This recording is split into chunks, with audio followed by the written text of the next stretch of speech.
Life is beautiful topic వచ్చింది కాబట్టి అందులో చేసిన చిన్న క్యారెక్టర్ ఏదో చేశారు కదా, ఇప్పుడు ఏమనిపిస్తుంది చూసుకుంటే అందులో చేసిన హీరోస్ ఆల్మోస్ట్ అక్కడే ఆగిపోయారు.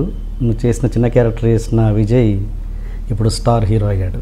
ఎలా అనిపిస్తుంది అంటే అంటే అక్కడ డైరెక్టర్ సెలెక్ట్ చేసింది అంటే ఒక్కొక్కసారి సెలెక్ట్ చేయకపోయినా వాళ్ళు స్టార్స్ అవుతారు. ఇప్పుడు శేఖర్ కమల సెలెక్ట్ చేయని విజయ్ స్టార్ అయ్యాడు అంటే పెద్ద క్యారెక్టర్కి చూజ్ చేయలేదు కదా తను. అది ఎలా అనిపిస్తుంది? గారు ఆయన క్యారెక్టర్లకు ఎవరు సూట్ అయ్యారో ఆయన సెలెక్ట్ చేశారు. His duty is to tell his story. So ఆయన స్టోరీ ప్రకారం ఈ క్యారెక్టర్కి ఇలాంటి పర్సనాలిటీ, ఇలాంటి ఫిజిక్ బాగుంటుంది, ఇలాంటి ఇంత హైట్ ఉండాలి, ఆ ప్రకారం ఆయన సెలెక్ట్ చేశారు. అండ్ ఈరోజు నేను ఇలా వచ్చాను, but tomorrow there will be other people who will it's very possible that నాది కూడా ఎప్పుడో it can stop any time and some people will go over me. So there is దాని గురించి ఆలోచించో దాని మీద అనలైజ్ చేయడమో ఎలా చేయాలో నాకు తెలియదు. జస్ట్ అబౌట్ మన పని మనం చేస్తూ ఉంటే ఏమవుతుందో మనం చూడాలి. అండ్ నువ్వు ఇలా సినిమా గురించి మాట్లాడడానికి ఎక్కువగా ఇష్టపడవు ఎందుకు? నాకు యాక్చువల్లీ లైఫ్ ఇస్ బ్యూటిఫుల్ గురించి కూడా నేను అస్సలు మాట్లాడొద్దు అనుకున్నా. నేను ఎవరైనా అడిగితే ఎవడే సుబ్రహ్మణ్యం నా ఫస్ట్ ఫిల్మ్ అని చెప్తా. ఎందుకంటే that is the first film where I felt as an actor I had material to work with. అంటే ఏమైనా చూపించడానికి స్కోప్ ఉన్నది ఎవడే. సో నేను లైఫ్ ఇస్ బ్యూటిఫుల్ గురించి అస్సలు మెన్షన్ చేయొద్దు అనుకున్నాను. Because actually when you look back it's quite embarrassing. ఎందుకంటే నచ్చవు, మన పర్ఫార్మెన్స్లు నచ్చవు. అంటే అందరిలో ఉంటుంది, చిరంజీవి గారి దగ్గర నుంచి అందరిలో ఉంది కదా, పాత సినిమా చూసుకుంటే వాళ్ళకి నచ్చవు. అవును, అదే. సో అందరికి అది ఉంటుంది. సో నా డెసిషన్ ఏంటంటే నాకు అంత ఇష్టం లేనప్పుడు ఎందుకు దాని గురించి మాట్లాడడం అని. But Yevade life is beautiful గురించి మా ఎవడే డైరెక్టర్ లైఫ్ ఇస్ బ్యూటిఫుల్లో కలిశాను. సో దానివల్ల లైఫ్ ఇస్ బ్యూటిఫుల్ ఓపెన్ చేయాల్సి వచ్చింది. But anyway people know what they want. There is nothing for me to say. Their ఆపర్చునిటీకి గురించి స్ట్రగుల్ అవుతున్నప్పుడు their stuff that I got that I did. అంటే ఇది చూసి ఏమైనా బెటర్ రోల్ వస్తుందేమో అనే హోప్, ఒక ఆప్టిమిజం ఉంటుంది. ఇది చూసి ఎవరైనా డైరెక్టర్ మనం పిలుస్తారేమో. That's what keeps a whole bunch of మేము స్ట్రగ్లింగ్ ఫేజ్లో ఉన్నప్పుడు మా అందరికి ఇచ్చే హోప్ ఇదనమాట. అరే ఈ సినిమా చేసి ఎవరో ఒకరు చూసి మనకు ఆపర్చునిటీ ఇస్తారేమో, నెమ్మదిగా అలా ల్యాడర్ క్లైంబ్ చేయొచ్చేమో అని అదో hope. So those films definitely played their part in my life. They gave me hope ఆ టైంలో. ఇంట్లో చెప్పడానికైనా వీడేదో చేస్తుండని చెప్పడానికి. So they serve their purpose. Just that I don't necessarily, అంటే to me it's not my potential. So I don't want to talk about it. And చిన్న characters ఇచ్చిన క్యారెక్టర్స్ ఇచ్చిన ఈ డైరెక్టర్స్ ఎప్పుడైనా ఈ స్టార్డమ్ వచ్చాక కలవడం జరిగిందా? లైక్ శేఖర్ గారిని కలిసా, పెళ్లి చూపుల ముందు కలిసాను. రవిబాబు గారిని కలవలేదు. నువ్విలా తర్వాత మేము ఒక యాడ్ ఫిల్మ్ చేసాము, దాని తర్వాత మేము కలవలేదు. థియేటర్లో ఏంటి చేసింది, అక్కడ ఎక్స్పీరియన్స్ ఏంటి? నేను డిగ్రీలో ఉన్నప్పుడు సిటీ, నేను అప్పుడు దిల్సుఖ్ నగర్లో ఉండేవాడిని. సో మా కాలేజ్ కాచిగూడ, కొత్తపేట దగ్గర, దిల్సుఖ్ నగర్ కూడా కాదు. కొత్తపేట నుంచి కాచిగూడ పోవాలంటే నాకు అప్పుడు బైక్ ఇవన్నీ ఏం లేవు. సో సిటీ బస్సులో వెళ్ళాలి. నేనేమో 10th వరకు హాస్టల్లో పెరిగాను, బోర్డింగ్ స్కూల్లో. అక్కడ జస్ట్ వాకింగ్ డిస్టెన్స్. నా స్కూల్ ఇక్కడ ఉంటే మా హాస్టల్ ఇక్కడ ఉంటుంది. బ్యూటిఫుల్ ప్లేస్, అసలు most lovely place to study. సడన్గా సిటీకి వచ్చేసరికి పొల్యూషన్. మాకు అక్కడ వెహికల్స్ కూడా చాలా తక్కువ పుట్టపర్తిలో. నా స్కూలింగ్ పుట్టపర్తిలో ఎవరైనా. It's a valley, pure air ఉంటుంది, ఫ్రెష్ ఉంటుంది. సడన్గా ఇక్కడ నాకు ఈ గాలే నాకు సరిగా పడకపోతుండే. తర్వాత బస్సులో ఇట్లా తిరిగితే వామిటింగ్ సెన్సేషన్ వస్తుండే. సో నాకు బస్సు అంటే ఇరిటేషన్. తర్వాత ఆ బస్సు కాచిగూడకి వెళ్ళాలంటే కాచిగూడ అని రాసి ఉండదు, 101, 107 ఇట్లా ఉంటుంది. ఇప్పుడు అదే వరకు అర్థం కావాలని నాకు తెలియదు. అంటే తెలిసిన వాళ్ళకి ఓకే, కానీ నెమ్మదిగా 101 పట్టుకో, అక్కడ నుంచి కోటిలో దిగు, కోటిలో ఇది పట్టుకో, అక్కడ నుంచి ఇక్కడ దిగు. నాకు అది it's like next level complication అనమాట. ఈ జర్నీ అంతా చేయాలా నేను, దీనికంటే సర్జరీ చేయడం ఈజీ అనిపిస్తుంది. అండ్ బస్లో నూకులాట, so congested, so I didn't like it, so I wouldn't go to college.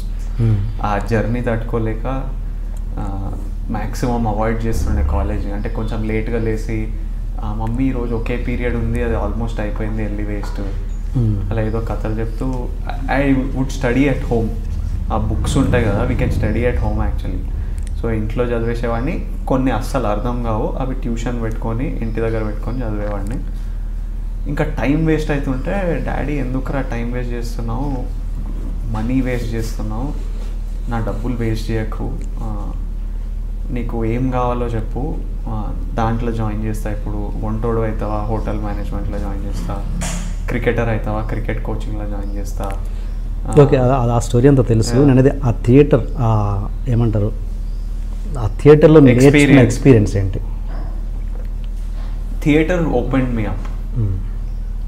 Theatre అనేది ఇట్ వాజ్ అంటే నేను అప్పుడు కంప్లీట్ రెబల్ ఫేజ్లో ఉండే అనమాట. నథింగ్ ఎఫెక్ట్స్ మీ, కేర్ ఫ్రీ ఫేజ్, ఏదైనా చేస్తా, నువ్వు నన్ను ఏమైనా నువ్వు భరిస్తా, ఆ ఫేజ్లో ఉండే. సో హిమాయత్ నగర్లో ఒక ఇన్స్టిట్యూట్ ఉంటుంది, డాడీకి పరిచయం వాళ్ళు. సో అక్కడ డాడీ అక్కడ జాయిన్ చేశారు.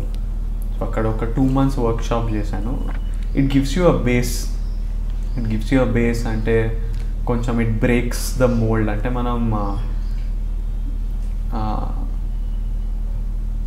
చాలా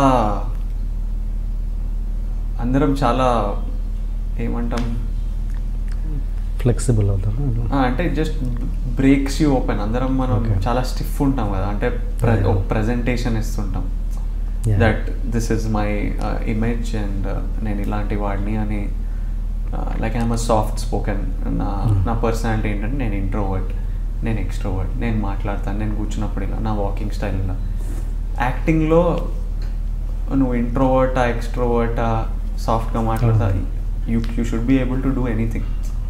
సో ఇట్ బ్రేక్స్ అప్. నువ్వు ఇంట్రోవర్ట్ అయినా ఎక్స్ట్రోవర్ట్ అయినా అక్కడ వెళ్ళాక థియేటర్ వర్క్షాప్కి వెళ్ళినప్పుడు అరువురా అంటే అరవాలి, గట్టిగా వాడిని తిట్టు అంటే తిట్టాలి, మూసుకొని ఉండు గంట సేపు అంటే మూసుకొని ఉండాలి. So it gave me the basis. But after that acting is to me it's first of all it's all in the head. It's all in the head completely, 100%.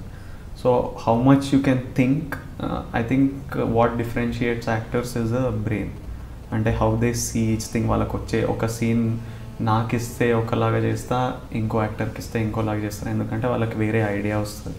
So ఎవరికి బెటర్ ఐడియా వస్తే వాళ్ళ performance అట్లా. కొన్ని చూస్తే అరే ఈ scene చేస్తున్నప్పుడు ఇలా చేద్దాం అని ఎలా అనుకున్నాడు అనిపిస్తుంది. డైరెక్టర్లే మనకు చెప్తే we wouldn't have thought like that. డైరెక్టర్కి ఆ క్యారెక్టర్ తెలుసు కాబట్టి వచ్చి చెప్తాడు, లేదు ఈ సీన్లో ఇలా చేయండి. So those ideas are what make a performance. So దాని మీద you need to have good imagination, read more, watch more cinema. అక్కడ జరిగిన ఎక్స్పీరియన్స్ అంటే ఇంప్రూవైజేషన్ చేస్తే క్లాసెస్ చేస్తుంటారా ఎలాంటి? అయితే థియేటర్లో ఇప్పుడు ఫస్ట్ డే మా డాడీ తీసుకెళ్ళాడు ఇంటర్వ్యూకి. వినయ్ వర్మ అని ఈజ్ ద ట్రైనర్, సూత్రధార్ అనే అకాడమీ. సో వెళ్తే వినయ్ వర్మ ఫుల్ ఇంట్రాగేషన్ చేస్తారనమాట. అంటే ఎందుకు అవ్వాలనుకుంటున్నావు, వేరే పని చేసుకోవచ్చు కదా, యాక్టర్లకు డబ్బులు రావు, something. He'll try to test how interested you're in acting. అంత ఇంట్రాగేషన్ చేసినాక సరే అని he'll let you in to the workshop. కొంతమందిని 3 నెలలు 6 నెలలు 1 year దిప్పుకున్న తర్వాత అలౌ చేస్తారు, అలా అలా ఉంటుంది. మొత్తానికి ఏంటంటే ఒక ప్రాస్పెక్టస్ టైప్, ఇది చదివి రండి వచ్చేటప్పుడు అన్నట్టు చెప్పినారు. అది చదివితే డీటెయిల్స్ ఏముంటాయంటే క్లాస్ 6కి స్టార్ట్ అవుతుంది. మనం 6:01 వచ్చేటట్టు ఉన్నాం అనుకో, sir I'm going to be 1 minute late అని మెసేజ్ చేయాలి. 1 minute to 6:05కి వస్తే sir I'm going to be 5 minutes late and 6:05కి రావాలి. ఆ 1 minute లేట్ వచ్చినా చెప్పకుండా వస్తే ఇంటికి వెళ్ళిపో అంటారు పొద్దున్న 6 గంటలకి. తర్వాత ప్రాస్పెక్టస్లో if your son or whatever loses his sanity, it is not our fault. Sanity అంటే ఇంకా మెంటల్ బ్యాలెన్స్ పోతే అది మా రెస్పాన్సిబిలిటీ కాదు. మా మమ్మీ చదివేసి భయపడ్డది, ఆల్రెడీ నేను ఇంటర్వ్యూ గురించి చెప్తున్నా, ఇట్లా అడిగారు అట్లా అడిగారు అని. తర్వాత ఇది చదివి ఏంటి నాన్న ఇలా రాసింది, వద్దు అవసరం లేదు మనకు, ఎందుకు నాన్న అంటే ఏం కాదు మనం పోదామని నెక్స్ట్ డే వెళ్తే ఇద్దరు స్టూడెంట్స్ ఎవరో ఇద్దరు ఉన్నారు, వాళ్ళు ఊడుస్తున్నారు అనమాట. నేను జస్ట్ అట్లా చూస్తుంటే ఎస్ అంటే I'm new student, I'm joining today అంటే కమ్ ఇన్ అని చెప్పి. So the students only have to clean, it's part of its like గురుకులం టైప్, మనమే చేసుకొని చూస్తున్నా. ఆల్రెడీ నాకు కొంచెం ఒక వియర్డ్ ఫీలింగ్ వస్తుంది. సడన్గా వాళ్ళు కూర్చొని ఇట్లా స్టమక్ మీద పడుకొని ఇలా పైకి పెట్టి టంగ్ ఇలా బయటికి పెట్టి అని గట్టిగా అరుస్తున్నారు. నేను నాయనో ఇలా మెంటల్ వచ్చేసింది, అసలు వెళ్ళిపోవడమే బెటర్ ఏమో అని అనుకుంటున్నా. తర్వాత యూ ఆల్సో జాయిన్ అదంటే నో ఐఎమ్ గుడ్ అంటే, లేదు ఇవి వోకల్ కార్డ్స్ ఓపెన్ చేస్తే అంటే, లేదు నాకు బాగానే ఉన్నాయి అని. దాని తర్వాత ఇంకో 15 మంది, some 15-16 people were there in our batch. Then whenever Ma comes in and he plays some music play చేస్తాడు. మ్యూజిక్ ప్లే చేయగానే అందరు మ్యూజిక్ అండ్ మూవ్మెంట్ అనమాట. So you shouldn't dance to the music, you just have to emote and move. So ఒక్కొక్కలాగా విచిత్రంగా చేస్తున్నారు. నేనేమో dance చేస్తున్నాను అనమాట, వీళ్ళలాగా విచిత్రంగా చేయలేను. నేను ఏదో డ్యాన్స్ చేస్తుంటే అక్కడ నుంచి అనౌన్స్ చేస్తున్నాను, Vijay no dancing, just move to the music అని. ఆ రోజైతే మెంటల్ వస్తుంది అనుకున్నా కానీ, but overall it's a good experience. It's అందరు lots of people quit in between. వాళ్ళు అంటే కాదు, యూ కాంట్ అబ్సల్యూట్ ఈగో ఉండద్దు, and you will be treated like you're no one. You have to almost become no one, then you can become someone else. So ego ఉండదు. ఇప్పుడు నేను వెళ్ళలేను అక్కడికి, అదంతా I can't go through that. మీ బ్యాచ్లో ఎవరన్నా వేరే వాళ్ళు వచ్చిన వాళ్ళు ఉన్నారా ఇండస్ట్రీకి? లేదు. For more videos, please subscribe to iDream. Hi, this is Sai Kripa, strength coach. For more videos, please subscribe to iDream. And more videos, please subscribe to iDream Media. Hi, I'm Sirisha Reddy, fashion designer. Please subscribe to iDream Media. For more videos, please subscribe iDream Media. Please do subscribe to iDream. Hello అందరికీ నమస్కారం, నేను మీ getup Srinu. Please subscribe to iDream Media. iDream అంటే నా కళల channel subscribe చేసుకున్న నోరు తిరుగుతలేదు, మీరైతే గంట గుర్తు కొట్టండి.